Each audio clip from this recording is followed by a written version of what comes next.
Hello ladies and gentlemen, and welcome to the bonus episode of Career Mode for today. I asked last episode if you guys could get my Facebook page to 8,000 likes, and you guys did that pretty quickly, so it's only fair that I hold up my end of the deal.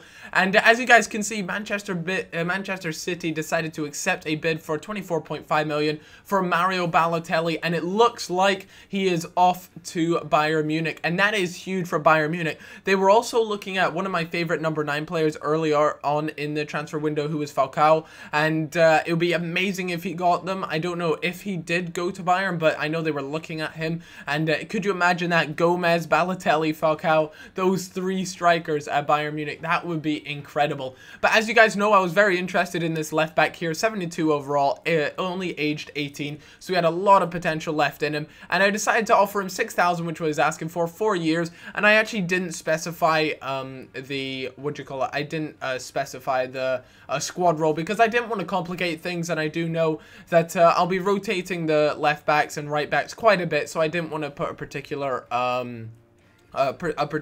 squad role on him so that when he signs he can't really complain if he does.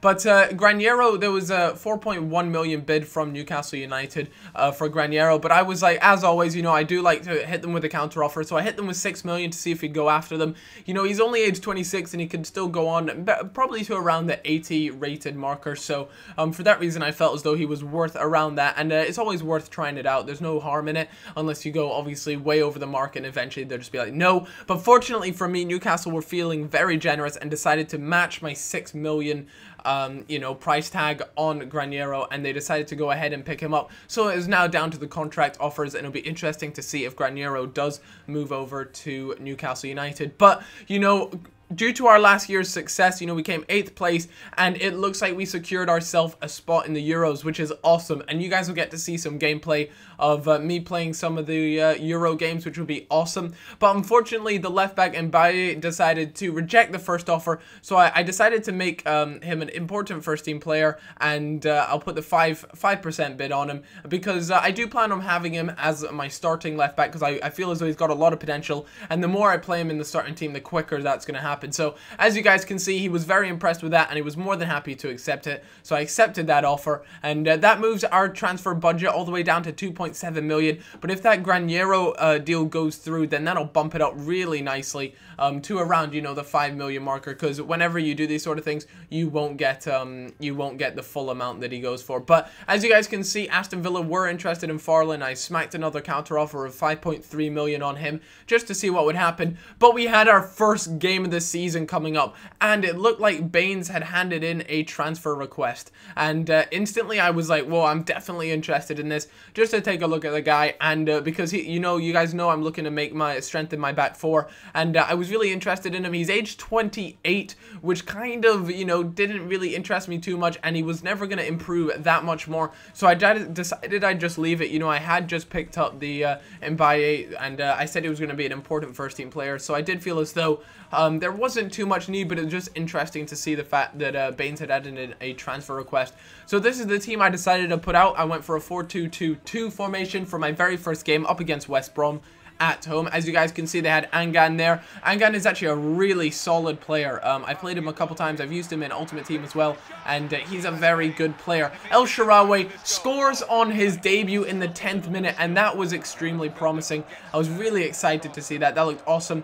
But here's a nice little build-up goal, some nice passing, and a fantastic ball through to Merkel, who takes it on the thigh and volleys it top left. There's no way the keeper is touching that. And that was just a fantastic goal, and it's great to see him showing some good progression. He seems to be doing well, but some horror defending, and it's El Shaarawy and Muriel on the break. Two very, you know, well, El Shaarawy not so pacey, but Muriel very fast. And El Shaarawy just passes it across just to taunt the keeper and make the game a little bit more sweaty. But the reason why you guys might be like, Cal, you know, you were 2-0 up. Was there any need for a goal like that? And, well, one, you know, it's against the computer, and the computer doesn't have too much feelings. But it's for the fact that they could easily come back, and they go 3-1, and I was absolutely bricking it. And as you can see, my right back there had a horrible job, feeds the ball in, and they managed to get a goal. So if it wasn't for that sweaty goal, that could have easily ended 2-2. So that being said, though, I won 3-2, my first win of the season. That's fantastic to get off to a great start, picking up 3 points at home, which is just really important, and it seemed to go down pretty well. But I was looking for a right back. You know, I'd picked up the left back. Now I want to improve the right back. I still have Onowa, I believe, who can play right back. And he's a good player, but like I said, depth in all these positions is fantastic. And I go ahead and offer 5.5 million. Although my chief executive did recommend 6.4, but I just wasn't willing to send over that sort of bid. So I decided to just put in 5.5, and his value was 5 million. So for that reason, I sent that over. And also the fact that he was an important first-team player meant that this transfer was always going to be pretty unlikely. But we get a shock message from Stefan Mbia saying, I feel I've come to the end of my time at this club. I need to move on to a new club, and he'd like to move in this window. So immediately my eyes peeled straight to Ogbonna. But unfortunately, I only had 7.2 million in the transfer budget, in the kitty. I had plenty of wage, and I know I could have changed it around a little bit, but I was just like 11 million for a centre-back. That is an unbelievable amount of money. So I took a look at Kurt Zuma, and he's a French centre-back. You know, take a look at that, how young he is, 18, and he's already 74 rated, you know. I don't know if you guys have already picked this up, but the players I've been looking to get have always been very young, because I'm definitely building for the future, and I feel as though all these players have fantastic potential on them. But anyways, we have my first Euro game of the season, and it's up against a team I'm not even going to attempt to pronounce because it is an absolute biatch. But, you know, they have a deadly strike, and there's no doubt about it. This game was really tough, and I don't know why. I understand it was the lads, it was their first European game. It could have been the nerves getting to him, but I still decided to, you know, start Mbia for the reason that he is a very good centre-back. But as always, I went for the triple threat substitution. You know, I had I had Sterling come on for Hoylett and things like that, and it ended 0-0 at home, and that was very worrying. This is a team I should be beating pretty easily, and especially at home. But as you guys can see, Porting CB decided my offer was unacceptable, and that was always going to be the case. Anyways, Gareth Barry, you know, in the contract that I signed with him, I said that he'd be an important first-team player, and as you can see, it's come back to bite me in the butt. I do not want him to be starting in the team, but I feel as though if I don't, I'm going to lose out. So there was no point playing Ramirez at center defensive mid anyways, so I was like, why not put Barry in there for a few games just to make him feel a little bit loved in the team, that's for sure.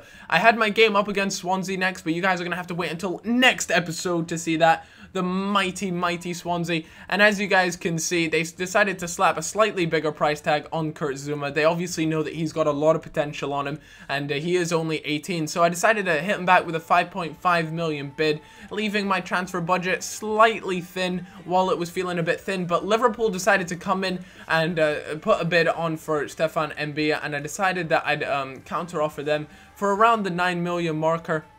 And I felt as though that was pretty necessary. Obviously, though, with actually, sorry, I put it as 10 million. But obviously, with that in mind, you know, he did hand in a transfer request. And that's always going to mean that the player is always looking to go for a lot less than if he didn't hand in that transfer request, essentially. And Arsenal also came in with a bid. They were also very interested in my star centre-back player, 82 overall, and they offered 7 million, but I came back with them asking for 9 million. Also, the Turkey FA told me that I needed to get my act together and submit a team. But that's it for me today. Hope you've all enjoyed this video. If you guys could leave a like on it, that would be absolutely immense because of this bonus episode for the win. And thank you guys for liking my Facebook page. I'll catch you all in a bit. Bye-bye. Staring at a blank canvas, behind closed doors, no cameras. How about I get my head down, move forward and never look backwards. Looking at the timing clearly, that time is nearly here. But are we prepared? You can sing along if you hear me. Let's make it a day to remember. Sing.